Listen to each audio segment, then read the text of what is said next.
안녕하세요. 진공묘유, 진공묘유, 진공, 나를 비우면 묘유, 묘한 일이 일어난다. 나를 비우면 오묘한 일이 일어난다는 것에 대해서 읽어드리겠습니다. 우리 의식의 표면은 시도 때도 없이 피어오르는 생각들로 늘 뒤덮여 있다. 주로 나와 관련된 생각들이다. 우리 의식의 표면은 시도 때도 없이 피어오르는 생각들로 늘 뒤덮여 있다. 주로 나와 관련된 생각들이다. 하지만 우리가 조용히 바라보면 그 생각들은 저절로 사라진다. 그러면서 아무 생각도 없는 텅 빈 무한한 공간, 무가 드러난다. 그 공간은 생각들이 싹트기 전부터 존재해 왔고 생각들이 사라진 후에도 영원히 존재한다. 즉, 나는 늘 생각에 가득 차 있는 게 아니라 원래부터 텅 빈 무한한 공간이다. 나는 늘 생각에 가득 차 있는 게 아니라 원래부터 텅 빈 무한한 공간이다. 양자 물리학자들의 말대로 나는 텅 비어 있다. 그런데 텅 빈 나를 바라보는 또 다른 나는 또 누구인가? 몸속에 나가 나를 바라볼 수 있는가?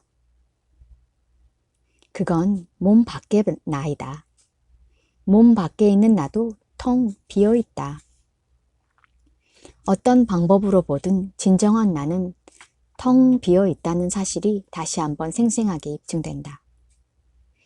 그런데 만일 당신이 많은 연습을 통해 텅 비어 있는 상태를 마음대로 장시간 유지할 수 있다면, 그런데 만일 당신이 많은 연습을 통해 텅 비어 있는 상태를 마음대로 장시간 유지할 수 있다면, 그때 당신에겐 신기한 능력이 생긴다. 별의별 오묘한 일들이 꼬리를 물고 일어난다. 왜 그러냐고? 그 텅 빈 공간, 즉 0점 공간에는 당신이 원하는 정보가 다 들어있기 때문이다. 그 텅 빈 공간, 즉 0점 공간에는 당신이 원하는 정보가 다 들어있기 때문이다. 거기서 원하는 바를 그리면 곧바로 현실로 나타난다. 앞서 몇 차례 언급한 UCLA의 생리학 교수인 헌트 박사의 예를 들어보자. 그녀는 지난 50여 년간 기에너지 연구에 몰입해온 세계 최고의 권위자이다. 그녀는 자신을 텅 비우는 방법을 완전히 몸에 익히면서 저절로 신비한 힘을 얻었다. 95세의 나이에도 불구하고 방 한복판 바닥에 손을 짚고 거꾸로 설 수 있으며 사람의 마음을 손바닥 들여다보듯 훤히 읽을 수 있다. 지구 반대편에 떨어진 사람의 질병도 치료할 수 있다. 우리가 자신을 완전히 텅 비우는 순간 어마어마한 변화가 일어납니다. 천리 밖을 내다볼 수 있는 능력, 마음으로 질병을 치유하는 능력, 만리 밖에서 마음으로 대화하는 능력, 숨어있던 이 모든 능력이 깨어나게 되죠. 그녀는 천리안이나 도술 혹은 명상법을 따로 배운 적이 없는 순수한 학자이다. 오로지 우주의 원리를 깨닫고 자신의 잠재력을 완전히 이해하게 된 것뿐이다. 단지 자신을 제대로 바라보는 것만으로 그런 신비한 능력이 저절로 생긴 것이다. 스탠퍼드 대학의 푸토프 박사 역시 이런 원리를 이해하고 나서 천리안을 갖게 됐다. 그는 지난 1970년대부터 물리학자인 타그 박사와 함께 미 중앙정보국 CIA 요원들에게 천리안을 가르쳐 왔다. 그가 한 번은 탁월한 투시력을 지닌 두 사람에게 각기 유럽 한 도시의 뒷골목을 묘사해 보도록 했다. 박사 자신은 직접 가보았지만 그들에게는 전혀 깜깜한 곳이었다. 놀랍게도 그들은 자세하게 그곳을 묘사했고 박사는 그들의 투시력이 어디까지 미치는지 궁금해졌다. 그래서 이번에는 목성을 묘사해 보도록 했다. 미국의 우주왕복선 파이어니어 10호가 목성을 촬영한 사진을 보내오기 전의 일이었다. 스원이라는 투시력자는 당황하는 듯한 표정으로 이렇게 대답했다. 거참, 목성에도 고리가 보이네요. 아마 제가 실수로 토성을 잘못 본 건 아닌지 모르겠네요. 그의 말에 귀를 기울이는 사람은 아무도 없었다. 하지만 한참이 지난 후 미 항공우주국 나사가 공개한 목성 촬영 사진을 보고는 모두들 입이 딱 벌어졌다. 목성에도 정말 고리가 있다는 사실이 처음으로 확인됐던 것이다. 미 중앙정보국 CIA는 푸토프 박사의 실험 결과에 큰 호기심을 보였다. 러시아 등의 적대 국가들 내에서 어떤 일들이 벌어지고 있는지 투시력을 이용해 정탐해낼 수 있다면 굳이 첩보원들을 보내지 않아도 될 것이기 때문이었다. 그래서 CIA가 프라이스라는 이름의 투시력자를 직접 시험해 보았다. CIA는 한 요원으로 하여금 3가지 숫자가 적힌 종이 쪽지를 호주머니에 넣고 비행기를 타도록 한 다음 프라이스에게 물었다. 지금 비행 중인 우리 요원의 주머니에 들어있는 종이 쪽지에 어떤 숫자가 적혀 있는지 말해보시오. 프라이스는 식은 죽 먹기라는 듯 즉시 3숫자를 나열했다. 순서까지 정확하게 일치했다. 하지만 숫자를 맞추고는 괜히 구역질이 난다고 말했다. 곧 구역질이 나는 이유가 밝혀졌다. CIA 요원이 탔던 비행기가 난류를 만나 심하게 요동쳤던 것이다. 푸토프 박사는 이번엔 실험 보조원 몇 명을 각기 멀리 떨어진 다른 곳에 보내 15분 내에 그곳을 촬영하고 서면으로 묘사하도록 했다. 그런 다음 투시력자들에게 실험 보조원들이 가 있는 곳을 알아맞혀 보라고 했다. 그들은 완벽하게 그곳의 모습들을 묘사해냈다. 투시력자들은 미래도 예측해낼 수 있을까? 푸토프 박사는 여행자들을 특정한 몇 곳에 보내기에 앞서 투시력자들에게 거기서 앞으로 일어난 일들을 묘사해 보라고 했다. 여행자들이 각기 30분에서 5일 후에 실제로 현지에 가서 겪게 될 일과 대조해 보니 투시력자들이 미리 묘사한 것과 딱 맞아떨어졌다.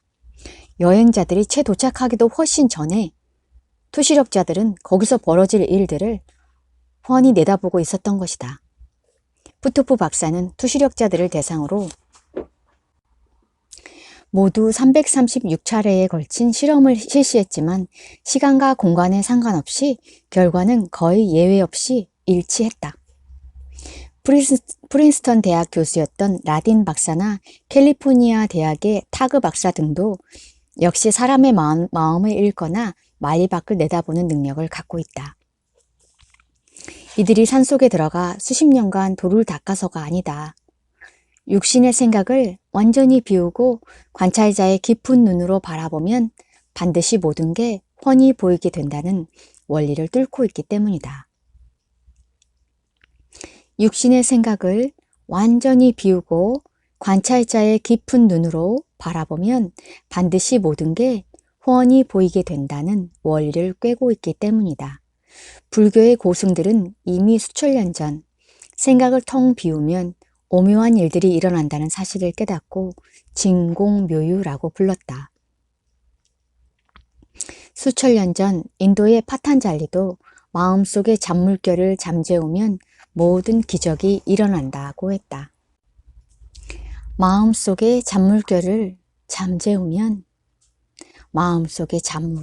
잠재우면 모든 기적이 일어난다고 했다. 또 예수가 마음이 가난한 자는 복이 있나니 천국이 저희 것이며 마음이 가난한 자는 복이 있나니 천국이 저희 것이며 라고 했던 것도 마음을 완전히 비우면 실제로 천국이 보인다는 뜻이었다. 그 천국이란 먼 곳에 있지 않다. 바로 내 안에 있다. 누구나 마음을 비우는 연습만 충분히 하면 신비한 경험을 할 수 있다.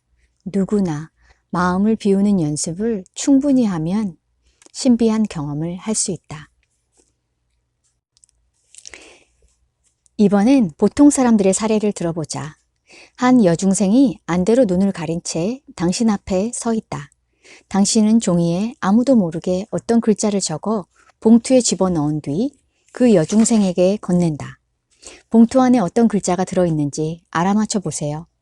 그 여학생은 과연 육안을 가린 채 글자를 읽어낼 수 있을까? 몇 분이 지난 뒤 여학생이 말한다. 이 봉투엔 M자가 들어있네요. 당신은 깜짝 놀란다. 당신이 종이에 싸서 봉투에 집어넣은 글자가 정말 M자였기 때문이다. 몇 년 전 한국뇌과학연구원이 취재진에게 공개했던 투시력 시연 장면이다. 당시 학생들과 직장인 등 보통 사람 5명이 투시력을 선보였다. 조선일보와 SBS, YTN 등 언론 매체들이 이를 보도했다. 일어난 대로 그대로 보도한 신문도 있었지만 뭔가 의심스러워 믿지 못하겠다는 식으로 묘사한 매체와 심리학 교수들도 있었다. 사람이 어떻게 눈을 가린 채 앞을 볼 수 있어? 뭔가 속임수가 있었을 거야. 오감에 길든 생각으로 가득 찬 사람들은 직접 보고도 믿지 못하는 게 당연하다. 하지만 그런 생각들을 몽땅 잠재우면 장애물을 뚫고 마음의 눈으로 볼 수 있다. 무슨 도 닦는 소리 같은 말만 늘어놓는군. 아마 이렇게 생각하는 독자도 있을 것이다. 하지만 오해하지 말라. 내가 주제넘게 당신에게 당장 천리안이나 투시력 등 불가능한 능력을 배워보라고 하는 게 절대 아니다. 단지 무한한 가능성을 열어놓으라는 것이다. 앞서 누차 언급했듯 가능성을 열어놓고 사는 것 자체만으로도 관찰자 효과에 따라 능력의 크기가 저절로 달라진다. 내가 이 책을 쓰는 것도 그렇다.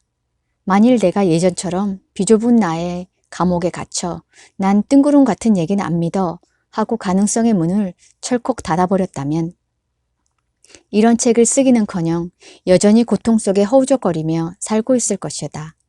하지만 가능성의 문을 활짝 열어 젖히는 순간 나도 모르던 것들이 조금씩 스며들기 시작했다.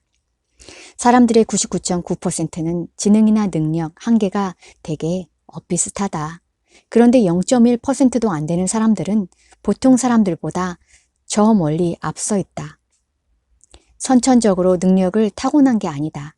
과학자들이 아인슈타인의 두뇌를 이리저리 분석해 봤지만 그것은 보통 사람들과 똑같은 뇌세포 덩어리였다. 능력의 크기는 단지 나를 어떻게 정의하느냐가 결정짓는다. 능력의 크기는 단지 나를 어떻게 정의하느냐가 결정짓는다. 내 모든 능력은 내 육신 속에 들어있다고 믿는 사람은 육신의 한계를 벗어날 수 없다.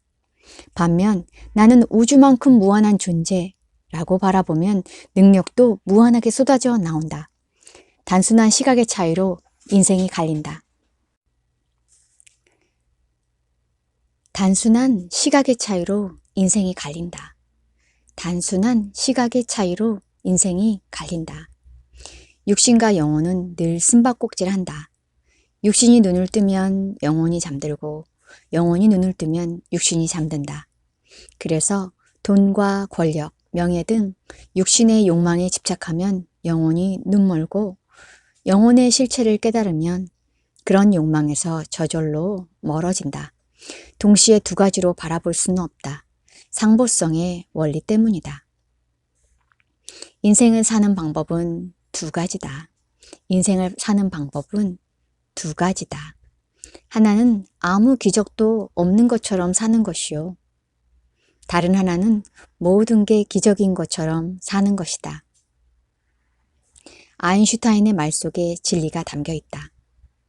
영혼에 눈 뜨고 살면 기적 같은 나날이 꼬리를 문다. 영혼에 눈 뜨고 살면 기적 같은 나날이 꼬리를 문다.